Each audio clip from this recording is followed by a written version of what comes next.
Hello everyone, welcome and welcome back to your educational platform DLL teachers. I hope आप सभी अच्छे होंगे और अच्छे से अपनी पढ़ाई कर रहे होंगे। DLL फर्स्ट सेमेस्टर का सेकंड पेपर हमारा शिक्षण अधिगम के सिद्धांत का है, जो हमारा 50 मार्क्स का पेपर होता है। और आज की क्लास में हम 9th चैप्टर को डिस्कस करने वाले हैं। इससे पहले की क्लासेस में 8th चैप्टर तक हम अपने सिलेबस को डिस्कस कर चुके हैं। तो अगर आपने प्रीवियस क्लासेस को नहीं देखा है तो आप लोग चैनल पर विज़िट करें। एंड हमने आपके लिए ऑल सब्जेक्ट की प्लेलिस्ट को बना के रखा है। तो अगर आपको किसी भी सब्जेक्ट के क्लासेस देखनी है तो आपको क्या करना है, चैनल पर विज़िट करेंगे, आप प्लेलिस्ट के ऑप्शन पर क्लिक करेंगे और वहाँ पर आपको ऑल सब्जेक्ट की प्लेलिस्ट बनी हुई दिखेगी। आपको जिस भी सब्जेक्ट के क्लासेस देखनी है उस सब्जेक्ट पर आप क्लिक करेंगे तो आपको chapter wise all notes provide करवाए गए हैं फ्री ऑफ कॉस्ट। तो फटाफट से जो क्लासेस नहीं ली हैं उनको ले लीजिए। और चलिए टाइम को वेस्ट किए बिना स्टार्ट करते हैं हमारी आज की क्लास को, जिसमें हम पढ़ने वाले हैं 9th चैप्टर। और आज की ही क्लास में हमारा सिलेबस भी कंप्लीट होने वाला है। ठीक है, आज की क्लास में हमारा सिलेबस भी कंप्लीट हो जाएगा। ठीक, तो जो हम 9th चैप्टर डिस्कस करने वाले हैं उसका नाम क्या है, शिक्षण सहायक सामग्री या शिक्षण अधिगम सामग्री, टीचिंग एड्स और टीचिंग लर्निंग मटेरियल। 2016, 17 और 18 2016, 17 और 18 में आपसे यहाँ क्वेश्चन पूछा गया है। देखिए, शिक्षण सहायक सामग्री क्या होती है। देखिए, टीचिंग एड्स जो होते हैं वो उन वस्तुओं को कहते हैं जिनकी सहायता से, यानी कि जिनका प्रयोग करके शिक्षक अपनी शिक्षण प्रक्रिया को शिक्षक अपने शिक्षण को सरल, रुचिकर, बोधगम्य बनाता है। ठीक, और क्या होता है, क्लास में बच्चे ऊबते नहीं हैं, यानी कि बोर नहीं होते हैं। टीचिंग एड्स क्या होती हैं, इन्हीं सब चीज़ों को हम टीचिंग एड्स कहते हैं, जिनका प्रयोग से अध्यापक कक्षा के वातावरण को और पाठ्य वस्तु को सरल, सुगम एवं रुचिकर एवं बोधगम्य बनाते हैं। ठीक है, तो क्या है, जिन वस्तुओं का प्रयोग करके टीचिंग एड्स क्या होते हैं। मान लीजिए ब्लैक बोर्ड हो गया, आपका चार्ट हो गए, ठीक है, ये सब चीज़ें क्या है, टीचिंग एड्स हैं। तो इन्हीं वस्तुओं का प्रयोग करके टीचर क्या करता है, अपने शिक्षण को सरल, सुगम, रुचिकर और बोधगम्य बनाता है। ठीक, तो चलिए देख लेते हैं आपका क्या लिखा है। देखिएगा, अधिगम प्रक्रिया को प्रभावशाली बनाने, अधिगम को प्रोत्साहित करने, कक्ष में चलने वाली अंतःक्रिया को रुचिपूर्ण बनाने तथा बालक को कक्षा में अधिक सक्रिय बनाने के लिए। देखिए, जो बात मैंने अभी आपको छोटे शब्दों में बताई वही बात यहाँ पर विस्तृत रूप से लिखी हुई है। देखिए क्या है, अध्यापक द्वारा कक्ष में जो भी साधन या उपकरण प्रयोग किए जाते हैं वे सब क्या कहलाते हैं, शिक्षण सहायक सामग्री। अच्छा, शिक्षण सहायक जो सामग्री है इसको हम दृश्य श्रव्य सामग्री भी कहते हैं। मान लीजिए क्वेश्चन पलट के पूछ लिया गया आपसे, उन्होंने ये वर्ड यूज़ नहीं किया कि शिक्षण सहायक सामग्री किसे कहते हैं, नहीं पूछा, आपसे पूछ लिया दृश्य श्रव्य सामग्री किसे कहते हैं, तब भी वही बात है। ठीक है, दृश्य श्रव्य सामग्री कहलाते हैं। तो देखिए क्या है, अधिगम प्रक्रिया को प्रभावशाली बनाने और अधिगम को प्रोत्साहित करने। देखिए, जब आप टीचिंग एड्स का यूज़ करते हैं अपने शिक्षण में, जब आप पढ़ा रहे हैं क्लास में और आप टीचिंग एड्स का भी, एक तो आप गए आपने ठीक है ऐसे ही पढ़ा दिया, ठीक, समझा दिया ऐसे ही और आप चले आए। एक आपने क्या किया, टीचिंग एड्स का यूज़ किया। आपने क्या किया, आपने चार्ट का यूज़ किया, उस पर आपने चित्र दिखाया। ठीक, आपने मॉडल का यूज़ कर लिया। ठीक, आपने क्या किया, वीडियो का यूज़ कर लिया, किसी शॉर्ट वीडियो को दिखा दिया बच्चों को। ठीक, अब इससे क्या हो जाएगा, जो कक्ष का वातावरण कैसा हो जाएगा, रुचिकर हो जाएगा। बच्चे भी सक्रिय रूप से पार्टिसिपेट करने लगेंगे शिक्षण की प्रक्रिया में। ठीक, जब बच्चे पार्टिसिपेट करेंगे फिर क्या हो जाएगा, सहभागिता बढ़ जाएगी बच्चों की कक्षा में। ठीक, तो जब सहभागिता बढ़ेगी तो और इंटरेस्ट आएगा, तभी सहभागिता बढ़ेगी। और जब इंटरेस्ट के साथ बच्चे किसी चीज़ को सीखते हैं तो वो चीज़, जो ज्ञान है उनके मस्तिष्क में, वो स्थायी हो जाता है। ठीक, वो ज्ञान स्थायी ज्ञान के तौर पे रहता है कि बच्चे उन चीज़ों को जल्दी से भूलते नहीं हैं। तो टीचिंग एड्स क्या है, यानी कि शिक्षण सहायक सामग्री वो वस्तुएं हैं। ठीक है, क्या है, या साधन हैं जिनकी सहायता से, आपसे अगर क्वेश्चन पूछते हैं आप ऐसे लिख के आइए, शिक्षण सहायक सामग्री उन वस्तुओं या साधनों को कहते हैं जिनका प्रयोग करके अध्यापक शिक्षण प्रक्रिया को और कक्षा के वातावरण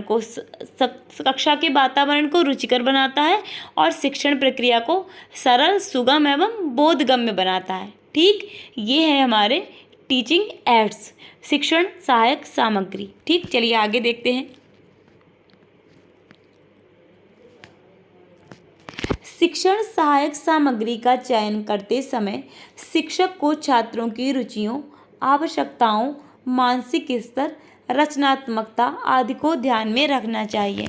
अब देखिए, जब आप किसी भी टीचिंग एड का क्या कर रहे हो, चुनाव कर रहे हो, चयन कर रहे हो, ठीक है, तो आपको क्या ध्यान रखना चाहिए कि अगर 5th स्टैंडर्ड का बच्चा है, ठीक, किस स्टैंडर्ड का, अगर 5th स्टैंडर्ड का बच्चा है तो जो आप सहायक सामग्री जिसका चयन कर रहे हो वो बच्चे के स्तर के अनुकूल होनी चाहिए। ये नहीं है कि 5th स्टैंडर्ड का बच्चा है आप 10th स्टैंडर्ड की सहायक सामग्री का यूज़ कर रहे हैं, बच्चे को समझ ही नहीं आएगा। ठीक है, तो आपको ध्यान रखना है बच्चे का स्तर, आवश्यकता क्या है बच्चे की, मानसिक स्तर क्या है और रचनात्मकता। ठीक, इन सब चीज़ों का आपको ध्यान रखना है। ठीक, चलिए आगे देख लेते हैं मैकॉन तथा रॉबर्टस क्या कहते हैं। ठीक, चलिए देखते हैं। देखिए क्या कहा है इन्होंने, शिक्षक शिक्षण अधिगम सामग्री के द्वारा छात्रों की एक से अधिक इंद्रियों को प्रभावित करके पाठ्यवस्तु को सरल, रुचिकर तथा प्रभावशाली बनाते हैं। अब देखिए इन्होंने क्या कहा, इन्होंने ये कहा है कि एक से अधिक इंद्रियों को सक्रिय करते हैं कौन, शिक्षण, जो टीचिंग एड्स हैं, शिक्षण सहायक सामग्री है, वो एक से अधिक इंद्रियों को सक्रिय कर देते हैं। कैसे, मान लीजिए आपके कक्षा में शिक्षक आया आपका, ठीक है, और उन्होंने एक व्याख्यान दे दिया, ठीक, एक लेक्चर की जो विधि है उसका यूज़ कर लिया और उन्होंने बच्चे को पढ़ाया और चले गए। ठीक, अब उससे क्या हुआ, सिर्फ कान सक्रिय रहे, क्या रहा, सिर्फ बच्चे के कान सक्रिय रहे। लेकिन वहीं पर जब आपने किसी टीचिंग एड का यूज़ कर लिया, ठीक, आपने किसी सहायक सामग्री का यूज़ किया तो बच्चा देख भी रहा है, सुन भी रहा है। ठीक, तो क्या है, इससे क्या है, बच्चे की एक से अधिक इंद्रियां जो है सक्रिय हो रही हैं, कि आंखें भी देख रही हैं, ठीक है, कान भी सक्रिय हैं। तो टीचिंग एड्स के बारे में यही कहा है इन्होंने कि शिक्षक शिक्षण अधिगम सामग्री के द्वारा छात्रों की एक से अधिक इंद्रियों को प्रभावित करके पाठ्यवस्तु को सरल, रुचिकर तथा प्रभावशाली बनाते हैं। ठीक, चलिए आगे देखते हैं। शिक्षण सामग्री की आवश्यकता एवं महत्व क्या देखेंगे हम, कि शिक्षण सामग्री जो है उसकी आवश्यकता और महत्व क्या है। देखिए, शिक्षण प्रक्रिया में क्रियाशीलता बनी रहती है। देखिए कैसे, जब आप सहायक सामग्री का यूज़ करेंगे तो बच्चे बहुत क्या रहेंगे, एक्टिव मोड में रहेंगे बच्चे। ठीक, जब आप सहायक सामग्री का यूज़ कर रहे हैं तो बच्चे भी एक्टिव मोड में रहेंगे। जब एक्टिव मोड में रहेंगे उन्हें चीज़ें समझ में आएंगी तो आपसे क्वेश्चन करेंगे वो। ठीक, जब कुछ समझ में नहीं आएगा तो क्वेश्चन भी नहीं करेंगे। जब क्वेश्चन करेंगे बच्चे तो इससे क्या होगी, क्रियाशीलता की, आप जो पढ़ा रहे हैं बच्चे भी आपसे क्वेश्चन पूछ रहे हैं उसके बारे में। तो जब टीचिंग एड्स का आप यूज़ करते हैं तो जब बच्चे रुचि लेकर किसी चीज़ को सीखते हैं तो वो चीज़ उनको ज़्यादा समझ में आती है। जब समझ में आएगी तो आपसे क्वेश्चन पूछेंगे, तो क्रियाशीलता इस तरीके से कक्षा में बनी रहेगी। एक तो ये महत्व हो गया। दूसरा क्या है, प्राप्त ज्ञान स्थायी होता है। देखिए कैसे स्थायी होता है, एक तो आपने लेक्चर टेक्निक का यूज़ किया, आप ऐसे व्याख्यान दिया, आप चले आए। आपने टीचिंग एड्स का यूज़ किया, आप बच्चे ने उस चीज़ को देखा भी, आपने जो बोला उसे सुना भी, और जब आपने एड्स का यूज़ किया तो रुचि भी ली उसने। ठीक, तो इससे क्या हो जाएगा, जब इंटरेस्ट के साथ बच्चा किसी चीज़ को सीख रहा है तो जो ज्ञान उसे प्राप्त होगा वो स्थायी ज्ञान होगा। स्थायी ज्ञान से तात्पर्य है कि बहुत लंबे समय तक उसे वो चीज़ याद रहेगी। ठीक, तो प्राप्त ज्ञान स्थायी होता है, ये हो गया। तीसरा क्या है, शिक्षक शिक्षण के अन्य पहलुओं पर भी ध्यान दे पाता है। ठीक, और फोर्थ क्या है, वैज्ञानिक दृष्टिकोण विकसित करने में, इससे क्या है, बच्चों में वैज्ञानिक दृष्टिकोण विकसित होता है। प्राप्त ज्ञान को स्थायी बनाने में, ठीक, तर्क एवं कल्पना शक्ति का विकास करने में, तर्क करेंगे बच्चे, और चीज़ें जब देखेंगे तो अपने आप भी सोचेंगे उसके बारे में, कल्पना शक्ति बढ़ेगी। ठीक। 7th क्या है, बच्चों को एक दूसरे से विचार विमर्श करने का अवसर प्रदान करने में। ठीक, चलिए विचार विमर्श करने का क्या है 7th, बच्चों को एक दूसरे से विचार विमर्श करने का अवसर प्रदान करने में। ये क्या था, आवश्यकता और महत्व। आगे देखते हैं, विशेषताएं देख लेते हैं हम सहायक सामग्री की। देखिए, आसानी से निर्मित की जा सकती हैं। अब ये जरूरी नहीं है कि सहायक सामग्री जो होगी वो बहुत ही कॉस्टली बनाई जाए। आप क्या कर सकते, प्राकृतिक वस्तुओं का यूज़ कर सकते हैं। कैसे प्राकृतिक वस्तुओं का यूज़ कर सकते हैं, पेड़ पौधों का, उनकी पत्तियों का, फूल का, ठीक, इनका यूज़ करके आप सहायक सामग्री बना सकते हैं। ठीक, और क्या है, इसीलिए कहा गया कि बहुत आसानी से निर्मित की जा सकती है, कि आपके आसपास में जो वस्तुएं हैं उनका प्रयोग करके भी आप सहायक सामग्री का निर्माण कर सकते हैं। ठीक, तो इसलिए आसानी से निर्मित यानी कि बनाई जा सकती हैं। दूसरा क्या है, सहायक सामग्री शिक्षण अधिगम के बीच पुल का काम करती है। ठीक, पुल का काम करती है शिक्षण, जो सहायक सामग्री है वो किसके, शिक्षण और अधिगम के बीच में पुल का काम करती है। यानी कि बच्चों को, जब बच्चे टीचर से क्वेश्चन पूछते हैं तो कनेक्ट होते हैं सीधे। कोई बच्चा बहुत शाय है, नहीं पूछ पा रहा क्वेश्चन, ठीक है, अब इससे क्या होगा, आप सहायक सामग्री का यूज़ कर रहे हैं तो बच्चे में इंटरेस्ट आएगा। ठीक, जब एक बच्चा क्वेश्चन पूछेगा तो दूसरा बच्चा भी उसे देख के मोटिवेट हो सकता है। ठीक, तो वो क्वेश्चन दूसरा बच्चा जो थोड़ा शाय था वो भी क्वेश्चन पूछने का प्रयास करेगा। ठीक, तो इससे क्या हो जाएगा, टीचर और बच्चे के बीच में एक बॉन्डिंग हो जाएगी। तो इसीलिए कहा जाता है ये क्या हो जाएगा, ये पुल का काम करता है। ठीक, सहायक सामग्री जो है पुल का काम करती है। अच्छा, तीसरा क्या है, सहायक सामग्री विषय वस्तु को अच्छी तरह समझाती है। आप अभी मैंने आपको बताया था कि आप गए क्लास में, आपने बस लेक्चर दे दिया तो हर चीज़ नहीं समझ में आएगी, बहुत सी चीज़ें ऐसी रह जाएंगी जो नहीं समझ में आएंगी बच्चों को। अब वहीं पर आप चार्ट का यूज़ कर रहे हो, ठीक, आप मॉडल का यूज़ कर रहे हो, आप किसी वीडियो का यूज़ कर रहे हो बच्चों को समझाने के लिए। और वीडियो तो सबसे बेस्ट वे है कि जिसमें बच्चा देख भी रहा है और सुन भी रहा है। ठीक, जब देखेगा, सुनेगा, फिर उसको समझेगा, तो वही बात कही गई कि बहुत अच्छी तरीके से फिर समझ जाएगा बच्चा, जब चीज़ों को देख के समझेगा।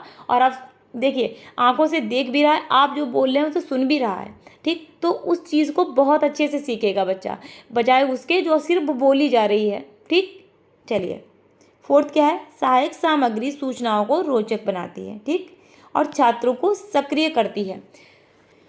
क्योंकि सक्रिय ऐसे करती है कि आप कोई भी चीज़ के माध्यम से बच्चों को पढ़ाएंगे तो बच्चा एक्टिव हो जाएगा। कैसे, क्योंकि वो भी रुचि लेगा। जब चीज़ें समझ में आती हैं बच्चे को तो उसको इंटरेस्ट आता है, और जब इंटरेस्ट आता है तो बच्चा अपने आप से एक्टिव रहता है कक्षा में। तो इसलिए सहायक सामग्री का प्रयोग किया जाता है बच्चे को एक्टिव रखने के लिए भी। ठीक, चलिए 2023 में आपसे क्वेश्चन पूछा गया है, क्या आपसे ये क्वेश्चन पूछा गया है कि शिक्षण सहायक सामग्री के प्रकार कितने होते हैं। 2023 में आपसे यहाँ से क्वेश्चन आया है और यहाँ से क्वेश्चन आपसे बनता है। ठीक, तो ये चैप्टर आपका इम्पॉर्टेंट है, ध्यान से पढ़िएगा। यहाँ से सहायक सामग्री से टीचिंग एड्स जो हैं इनसे क्वेश्चन आपसे पूछा जाता है। ठीक, चलिए देखते हैं। शिक्षण सहायक सामग्री को निम्न प्रकार से बांटा गया है। ठीक, देखिए शिक्षण सहायक जो सामग्री है उसको किस तरह से बांटा गया है, देखिएगा। जो पहला हमने बांटा है वो बांटा है इंद्रियों के आधार पर। ठीक है, इंद्रियों के आधार पर बांटा है। उसमें पहला क्या है, इंद्रियों के आधार पर दृश्य सामग्री यानी कि विजुअल एड्स, जिनको हम देखते हैं। ठीक है, जिनको हम देख पाते हैं, सिर्फ देखते हैं, वो क्या है, विजुअल एड्स हैं, दृश्य सामग्री हैं। तो क्या है, देखिए, जिन सामग्रियों को देखकर जानकारी प्राप्त होती है, जैसे कि मान लीजिए मानचित्र है, आपका मैप है, ठीक है, ग्राफ हो गया, आपका ब्लैक बोर्ड हो गया, चार्ट हो गया, मॉडल हो गया, फ्लैश कार्ड हो गया। ठीक है, ये सब क्या है, आपके दृश्य साधन हैं। इन्हें आप बस देखते ही दो, ऐसा तो नहीं है कि इनसे आवाज़ आ रही है, ये श्रव्य साधन नहीं है, ये सिर्फ दृश्य साधन है। इनको आप देख के सीखते हैं। जब टीचर आपको कोई चीज़ लिखता है ब्लैक बोर्ड पे तो आप उसे देख रहे होते हैं उसे, तो इसीलिए ये आपके दृश्य साधन के अंतर्गत आता है। तो देख लेते हैं क्या है, जिन सामग्रियों को देखकर जानकारी प्राप्त होती है उन्हें दृश्य सामग्री कहते हैं। ठीक, दृश्य उपकरणों में केवल आँखों का उपयोग होता है। अभी मैंने आपको बताया इसमें सिर्फ आँखों का उपयोग होता है, क्योंकि ये दृश्य साधन है, इनको हम बस देख सकते हैं, इनको हम सुन नहीं सकते। ठीक, चलिए इसका उदाहरण क्या हो जाएगा, मानचित्र। आप जब मानचित्र देखते हैं, ठीक, किसी भी चीज़ का, मान लीजिए आप भारत का मानचित्र देख रहे हैं, आप उसमें प्रदेश समझ रहे हैं कि कौन सा प्रदेश कहाँ पर स्थित है, कौन सी नदी कहाँ पर स्थित है, कौन सा पहाड़ कहाँ पर, पर्वत कौन सा कहाँ पर स्थित है, ये चीज़ें आप देख रहे हैं तो अपनी आँखों का ही तो प्रयोग कर रहे हैं, बस आँखों से देख कर ही तो समझ रहे हैं उन चीज़ों को, इसलिए ये आपके दृश्य साधन के अंतर्गत आ जाएगा। ग्राफ हो गया, श्यामपट्टी यानी कि ब्लैक बोर्ड हो गया, आपका चार्ट हो गया, मॉडल हो गया, फ्लैश कार्ड हो गया, फ्लैनल बोर्ड हो गया। ठीक है, ये सब आपके दृश्य साधन हो जाएंगे। चलिए आगे देखते हैं। आगे है आपका श्रव्य साधन यानी कि ऑडियो एड्स। वो विजुअल एड्स थे, ये हैं आपके ऑडियो एड्स। ठीक, श्रव्य सामग्री या श्रव्य साधन भी बोल सकते हैं इन्हें। देखिएगा, श्रव्य उपकरण वे होते हैं जिनमें हम अपनी श्रवणेंद्रियों का उपयोग करते हैं। अब आप जरूरी नहीं कि श्रवणेंद्रियां लिखें, आप यहाँ पर सिर्फ कान भी लिख सकते हैं। आप लिख सकते हैं कि श्रव्य साधन वे होते हैं जिनमें छात्र अपने कानों का उपयोग करते हैं। ठीक, श्रवणेंद्रियां क्या है, हमारी कान ही तो है। ठीक, जैसे कि रेडियो। अब देखिए, रेडियो पे कोई न्यूज़ आती है, आप सिर्फ सुन पाते हैं उसे, वहाँ पर देखने का तो कोई भी व्यवस्था नहीं है, सिर्फ सुनने की है। तो रेडियो पे कोई भी न्यूज़ आती है, कुछ भी आप सुनते हैं, तो वहाँ पर क्या है, सिर्फ वो आप सुन सकते हैं, उसको देख नहीं सकते। रेडियो हो गया, ऐसे ही ग्रामोफोन हो गया और टेप रिकॉर्डर, ये सब हमारे क्या हो जाएंगे, श्रव्य साधन हो जाएंगे, यानी कि ऑडियो एड्स हो जाएंगे। ठीक, आगे देखते हैं। अब जो है वो है हमारे श्रव्य दृश्य साधन, यानी कि जिनको हम सुन भी सकते हैं और देख भी सकते हैं, ऑडियो विजुअल एड्स। ठीक, श्रव्य दृश्य साधन जिनको हम देख भी सकते हैं, हम सुन भी सकते हैं, जैसे कि क्या हो जाएगा, टेलीविज़न हो गया। ठीक, प्रेजेंट टाइम में आपका क्या है, यूट्यूब है। यूट्यूब को आप क्या कर सकते हैं, देख भी सकते हैं, सुन भी सकते हैं। वहाँ पर कोई भी इन्फॉर्मेशन आपको चाहिए तो आप वीडियो के फॉर्म में देखते हैं ना, जब वीडियो के फॉर्म में देखते हैं तो उसमें वॉइस भी होती है, तो वो क्या हो जाएगा हमारा, वो ऑडियो विजुअल एड्स के अंतर्गत आ जाएगा। ठीक, देखते हैं। श्रव्य दृश्य उपकरण वे उपकरण कहलाते हैं जिनमें आँख और कान, देखिए क्या है, जिनमें आँख और कान दोनों इंद्रियों का प्रयोग होता है। किसमें, श्रव्य दृश्य उपकरण वे उपकरण कहलाते हैं जिनमें आँख और कान दोनों इंद्रियों का प्रयोग होता है। देख लीजिए, जैसे चलचित्र,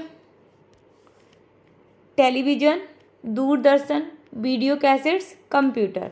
ठीक, ये सब क्या हो जाएंगे, आपके ऑडियो विजुअल एड्स हो जाएंगे, यानी कि श्रव्य दृश्य साधन हो जाएंगे। अब देखिए, ये तो थे इंद्रियों के आधार पर। इंद्रियों के आधार पर कितने भागों में हमने बांटा था, 3 भागों में, श्रव्य साधन, दृश्य साधन और दृश्य और श्रव्य साधन। ठीक, इंद्रियों के आधार पर 3 भागों में हमने विभाजित किया था सहायक सामग्री को। अब दूसरा क्या है, उपलब्धता के आधार पर हम बांटते हैं। देखिए, उपलब्धता के आधार पर बांटते हैं, तो उपलब्धता के आधार पर क्या है, पहला अध्यापकों एवं बालकों द्वारा निर्मित सामग्री। देखिए, अध्यापकों और बालकों द्वारा निर्मित सामग्री कैसे, देखिए आपने क्या किया, आपने बच्चों से बोला कि ऐसा करो तुम लोग मैथ पढ़ाने के लिए, 1 मिनट रुकिए,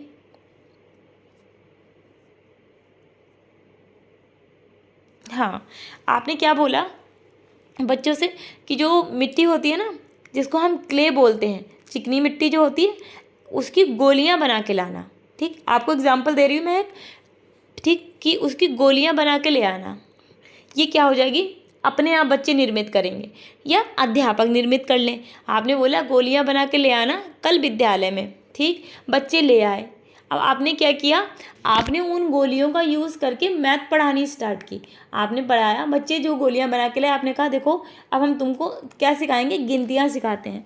कैसे, अब आपने एक एक गोली उठानी स्टार्ट की और दूसरी साइड रखते गए। आपने कहा ये देखो यहाँ पर ये गोलियां थी, ऐसे समझिए। ठीक है, और इतने उठा के रखनी स्टार्ट की, एक उठाई तो आपने बोला 1, तो बच्चे आपके पीछे बोलेंगे 1। जो आपने दूसरी उठाई तो आपने बोला 2, बच्चे बोलेंगे 2। ऐसे ही आप 1 2 3 4 5 जैसे गिनतियाँ आप सिखाते जाएंगे। ठीक, तो ये क्या हो जाएगी, निर्मित सामग्री हो जाएगी बालकों के द्वारा। ऐसे ही अध्यापक भी निर्मित कर सकते हैं कुछ बच्चों को पढ़ाने के लिए। ठीक, तो चलिए देख लेते हैं पहले क्या लिखा गया है। देखिए, अध्यापकों द्वारा अंग्रेजी, गणित एवं विज्ञान आदि विषयों में चार्ट, पोस्टर, रेखाचित्र एवं वृत्त आदि निर्मित किए जा सकते हैं। ठीक, ये अध्यापक निर्मित करेंगे। क्या कर सकते हैं? बच्चों को मैथ, साइंस, ठीक, और इंग्लिश, ये सब चीज़ें पढ़ाने के लिए चार्ट बना सकते हैं। इंग्लिश के चार्ट कैसे बनाएंगे? आप देखिए, छोटे बच्चों को पढ़ा रहे हैं, आप चार्ट पे ABCD लिख लाए। ठीक, गणित पढ़ा रहे हैं आप 1 से लेके 100 तक गिनतियाँ लिख के ले आए चार्ट पे। ठीक, विज्ञान पढ़ा रहे हैं, ठीक, तो छोटे छोटे आपने चित्र बना लिए। किसके? जैसे कि आपने बच्चों को कोई पेड़ समझाना था कि देखो ये पत्तियां हैं, ये हिस्सा जो है इनको पत्तियां हैं, ये जड़ वाला हिस्सा है, ये तना है। आपने पेड़ बनाया और उसकी जो है लेबलिंग करते गए आप। लेबलिंग मतलब कि आप नाम लिखते गए। ठीक, तो ये चीज़ें अध्यापक कर सकता है और बच्चे क्या कर सकते हैं, मैंने अभी आपको बताया था। ठीक है, गोलियां बना सकते हैं बच्चे घर से, और टीचर क्या करेंगे, उससे बच्चों को पढ़ाएंगे। मैथ पढ़ाने में यूज़ कर सकते हैं उसका। ठीक, चलिए आगे देखते हैं। ये उपलब्धता के आधार पर है। क्या है? पहला, अध्यापकों एवं बालकों द्वारा निर्मित सामग्री। अब देखिए दूसरी क्या है? बाजार से क्रय सामग्री। बाजार से क्रय सामग्री, देखिए बहुत सी ऐसी चीज़ें मार्केट में उपलब्ध हैं जिनका आप यूज़ करके टीचिंग एड्स, सहायक सामग्री का निर्माण कर सकते हैं। ठीक, तो दूसरा हो जाएगा बाजार से क्रय सामग्री। अब तीसरा क्या है? प्रकृति से प्राप्त वस्तुएं या सामग्री। देखिएगा प्रकृति से क्या प्राप्त है। देखिए विभिन्न प्रकार के पौधे, ठीक, फूल, पत्तियाँ, बीज, पत्थर, लकड़ी के टुकड़े आदि, ये प्रकृति से हैं प्राप्त। आप क्या कर सकते हैं? पौधों का इस्तेमाल कर सकते हैं। जैसे आपने देखा होगा बड़े क्लासेस में हर्बेरियम फाइल बनवाते हैं। ठीक, वैसे ही आप भी एक कर सकते हैं, कलेक्शन कर सकते हैं पेड़ों का बच्चों के लिए। ठीक है, प्रकृति से प्राप्त वस्तुएं जो हैं, जैसे पेड़ हो गए, आपने क्या किया, पेड़ को बुक में दबा के रख दिया ड्राई होने तक। जब वो सूख गया पूरी तरीके से, आपने क्या किया, ऐसे ही बहुत सारे पेड़ों का कलेक्शन कर लिया। ठीक, एक किताब में, एक कॉपी में उसको चिपका लिया। अब आप उसके ज़रिए से बच्चों को सिखा सकते हैं कि देखो ये हिस्सा पत्ती है, ये हिस्सा जड़ है, ये इस चीज़ का पौधा है। ऐसे आप धीरे धीरे छोटी छोटी नॉलेजेस बच्चे को दे सकते हैं। ठीक है, छोटी छोटी नॉलेज जो है आप बच्चे को दे सकते हैं। ठीक, किसका? प्रकृति से जो वस्तुएं प्राप्त हो रही हैं उनका यूज़ करके। ठीक है, चलिए आगे देखते हैं। हमारा फोर्थ क्या है? उपलब्धता के आधार में विभाग द्वारा प्रदत्त सामग्री। देखिए विभाग द्वारा प्रदत्त सामग्री का अर्थ ये है कि जो सरकार होती है, प्रदेश सरकार, यानी कि चलिए हम यहाँ पर डीएलएड उत्तर प्रदेश की ही बात कर रहे हैं, तो उत्तर प्रदेश सरकार के द्वारा शिक्षा की में गुणवत्ता को बनाए रखने के लिए, शैक्षिक गुणवत्ता को अच्छा करने के लिए जो सामग्रियाँ प्रदान की जाती हैं वो सब क्या है? विभाग द्वारा प्रदत्त सामग्रियाँ कहलाती हैं। जैसे कि आपने देखा होगा छोटे क्लासेस में आपसे कहा गया, एक से शिक्षा का अधिकार अधिनियम 2009 के तहत क्या कहा गया कि 6 से 14 वर्ष के बच्चों को अनिवार्य बाल शिक्षा दी जाएगी। ठीक, और जो बच्चे दिव्यांग हैं उनके लिए 18 वर्ष तक है ये। तो वहाँ पर क्या किया जाता है? बच्चे को बुक्स खरीदनी पड़ती है? नहीं। क्या? बच्चे को बुक्स प्रोवाइड करवाते हैं गवर्नमेंट। ठीक, बच्चे को किताबें देते हैं, विज्ञान किट देते हैं, गणित किट देते हैं, ये सब विभाग के द्वारा प्रदत्त सामग्री हैं। ठीक, और चलिए देख लेते हैं। शिक्षा के क्षेत्र में गुणवत्ता बढ़ाने हेतु तथा शिक्षण प्रक्रिया को प्रभावी बनाने हेतु उत्तर प्रदेश शिक्षा विभाग द्वारा भी शैक्षिक सामग्री उपलब्ध कराई जाती है। देखिएगा, है शिक्षा की गुणवत्ता को बढ़ाने के लिए। ठीक, तो क्या किया जाता है? शैक्षिक सामग्री उपलब्ध कराती है उत्तर प्रदेश का जो शिक्षा विभाग है। उत्तर प्रदेश में जो शिक्षा विभाग है उनके द्वारा विद्यालयों में शैक्षिक सामग्री उपलब्ध करवाई जाती है। क्यों? जिससे कि शिक्षा में गुणवत्ता बनी रहे, यानी कि शिक्षा का जो स्तर है, शिक्षा का जो स्तर है वो नीचे ना आने पाए। स्तर जो है शिक्षा का, ठीक है, बना रहे। अच्छे स्तर पर शिक्षा जो है कार्यक्रम, अच्छे स्तर पर जो शैक्षिक प्रक्रियाएं हैं वो संपन्न होती रहें। जो शैक्षिक प्रक्रियाएं हैं वो अच्छे स्तर पर संपन्न होती रहें, इसके लिए जो उत्तर प्रदेश का शिक्षा विभाग है वो शैक्षिक गुणवत्ता को बनाए रखने के लिए सामग्रियां प्रदान करता है विद्यालयों को। ठीक है, सरकारी विद्यालयों को प्रदान करता है। ठीक है, चलिए देखते हैं। शिक्षा के क्षेत्र में गुणवत्ता, यहाँ पर में कर लीजिएगा, छूट गया है लिखते समय, नोट्स बनाते समय यहाँ पर लिख लीजिएगा में। शिक्षा के क्षेत्र में गुणवत्ता बढ़ाने हेतु, मैंने लिख दिया है यहाँ पर, मैं ऐसे ही आप लोग भी लिख लीजिएगा यहाँ पे। शिक्षा के क्षेत्र में गुणवत्ता बढ़ाने हेतु तथा शिक्षण प्रक्रिया को प्रभावी बनाने हेतु उत्तर प्रदेश शिक्षा विभाग द्वारा भी शैक्षिक सामग्री उपलब्ध कराई जाती है। इसमें ऑपरेशन ब्लैक बोर्ड सामग्री, देखिए ऑपरेशन ब्लैक बोर्ड जो सामग्री है उसी में है ये सब, गणित किट, विज्ञान किट, पाठ्य पुस्तकें, शिक्षक संदर्शिकाएँ आदि प्रमुख सामग्री हैं। ठीक है, ऑपरेशन ब्लैक बोर्ड है उसके तहत क्या क्या दिया जाता है, गणित किट दी जाती है, विज्ञान किट दी जाती है, बुक्स दी जाती हैं और शिक्षक संदर्शिकाएँ दी जाती हैं। शिक्षक संदर्शिकाएँ क्या होती हैं, डायरीज आप समझ लीजिए, शिक्षक डायरी जो होती है जिसमें शिक्षक जो है बच्चों के बारे में डिटेल्स लिखते हैं। ठीक, वो चीज़ें जो है प्रोवाइड करवाई जाती हैं शिक्षा विभाग के द्वारा उत्तर प्रदेश के। ठीक, चलिए आगे देख लेते हैं।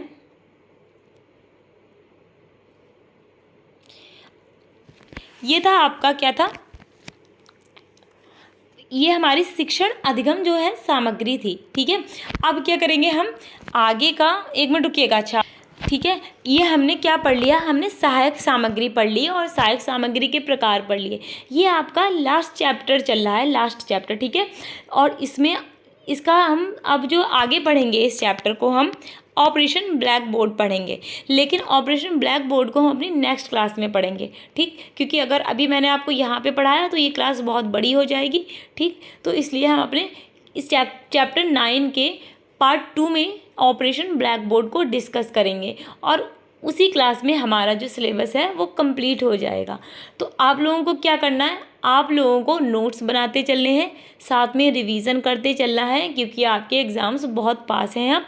ठीक, तो और अगर आपको क्लासेस अच्छी लगती हैं, ठीक, अगर आपको क्लासेस अच्छी लगती हैं तो भाई क्लास को लाइक कीजिए, अपने फ्रेंड्स ग्रुप में क्लास को शेयर कीजिए। आप ये कॉलेज का जो ग्रुप होगा डीएलएड का, और जो भी और बच्चे हैं आपके जान पहचान में डीएलएड जो कर रहे हैं उनके साथ शेयर कीजिए। ठीक, अगर क्लासेस अच्छी लगती हैं तो लाइक कीजिए, शेयर कीजिए, चैनल को सब्सक्राइब कीजिए एंड बेल आइकॉन को प्रेस करना मत भी भूलिएगा। इससे क्या होगा, हम किसी भी क्लास को अपलोड करेंगे तो आपके पास सबसे पहले नोटिफिकेशन पहुंचेगा।